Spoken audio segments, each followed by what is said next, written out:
duqa degmada Caynaba ahna gudoomiyaha golaha deegaanka ee Caynaba mudane Khaliid Ismaaciil Salaamaan ayaa maanta u xidhay xubnaha golaha deegaanka ee Caynaba shir muddo 4 maalmood uga soconayay howlka shirarka dawladda hoose ee magaalada Caynaba shirka socday muddada 4 maalmood oo ay ka qayb qaadanayeen dhammaan xubnaha golaha deegaanka ee Caynaba shaqaalaha iyo agaasimayaasha waxyaha kala duwan ee dawladda hoose ee magaalada Caynaba ayaa lagu gorfaynayay waxqabadkii golaha deegaanka muddadii 8 sano ahayd ee xilka hayeen iyo waliba sidii golaha deegaanku wax ka badna taaban karo ugu qaban lahaa bulshada soo dooratay xilli ay soo dhow yihiin doorashadii golayaasha deegaanka ugu horreynba waxaa kulankaasi ka hadlay xogayaha fulinta dawladda hoose ee Caynaba Cumar Maxamuud Muuse oo ka warramay waxqabadka dawladda hoose ee Caynaba isagoo sheegay in dawladda hoose ay ka qayb qaadato dhinacyada nadaafadda isagoo sheegay inay ka qayb qaataan maalmaha qaran ee nadiifinta dalka taasoo 45 cisho hal mar dalka laga qabto xogayaha dawladda hoose waxa uu sidoo kale sheegay inay dhawaan qaadi doonaan olole ballaaran oo wax kaga qabanayaan dhinaca nadaafadda isagoo sheegay inay sidoo kale dhawaanna ay bilaabi doonaan ururinta cashuurta iyadoo cashuurta dadka laga qaadanayo hadhow lagu celin doono bulshada ay wax u qabtaan dawladda hoose sidoo kale waxaa kulankaasi iyaguna ka hadlay xildhibaano ka tirsan golaha deegaanka uu ka mid yahay xildhibaan Bare Jaamac Ogle xildhibaan Axmed Cagaarane xildhibaan Ismaaciil Caarshe xildhibaan Maxamed Cawaale iyo xildhibaan Maxamed Fure kuwaasoo ku dheeraaday muhiimadda ay leedahay in golaha deegaanku wax qabad la taaban karo oo bulshada kula noqdo gabagabadiina waxaa shirkaasi soo xiray gudoomiyaha golaha deegaanka ee Caynaba ahna duqa degmada Caynaba Khaliid Ismaaciil Salaamaan oo ka warramay shirkan iyo muhiimadiisa waxaana uu sheegay in muddada uu shirku socday uu golahani kaga faalloonayay waxa uu qabsamay muddadii 8 sano ahayd ee golahani jiray qodobo la xiriira duufaha maanta jira kuwaasoo ah 8 qodob ugu soo gabagabeeyay qodobada waxaa ka mid ah runtii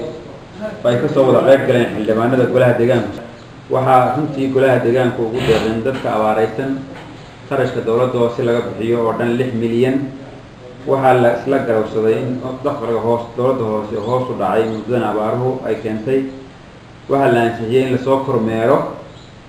meelaha ay baajo ku jirto tuulooyinka si rasmi ah sida deegaanka guud ahaan waxaa la ansixiyay in la taageero baaq kasta oo dawladda jamhuuriyadda Soomaaliland soo jeediso waxaa kaloo iyana si gaar ah hoosta looga xaqiiqay in lagu dhaqmo xeerka 17 ama xeerka 17 xeerka dhulka waxaa dib loo ogaanayay xisaab xidhadii labadii kalfadhi u dhaxeeyay ee dawladda hoose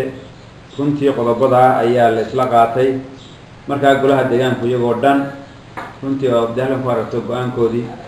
waxay maanta baaq soo jeedinaynaa ama afkooda ku hadlay waxaan baaq soo jeedinaynaa dhammaan dadweynaha ganacsatada waxgaradka dhalinyarada dadka hantida haysta dawladda iyo hay'adaha samafalkaba inay deegaanka dalka oo dhan ay ka jirto abaar ay ka warhayno gaar ahaanna gobolkan Saraar ay abaar culus oo runtii sidoo kale waxaan u soo jeedinaynaa baaq jaaliyadaha dibadda ee gobolkan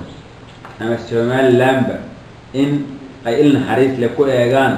dadweynahooda abaaraysan gudoomiyaha golaha deegaanku waxa uu sheegay golahani isku afkartay in laga qayb qaato gurmadka abaarta baan ay ka taagan gobolka isagoo sheegay inay ka dawlad hoose ahaan ay gurmadka abaarta ay kaga qayb qaadanayaan isla markaasina ay ugu deeqeen deeq lacag oo gaaraysa 6 milyan oo shilinka Soomaaliland duqan degmada Caynaba ahna gudoomiyaha golaha deegaanka ee Caynaba waxa uu qurbadjooga u dhashay gobolka Saraar ku dhaqan gabadhaha ugu baaqay inay ka qayb qaataan gurmadka dhinaca abaarta iyo horumarinta gobolkooda Saraar sababta fadhigan socday muddada 4 cisho ahaa ayaa waxa uu ku soo deegmayaa xilli ay dalka ku soo dhowdahay doorashadii golayaasha deegaanka oo lagu wado inay qabtaan sanadka dabayaaqadiisa jaamacadda Tacade TV qaranka Caynaba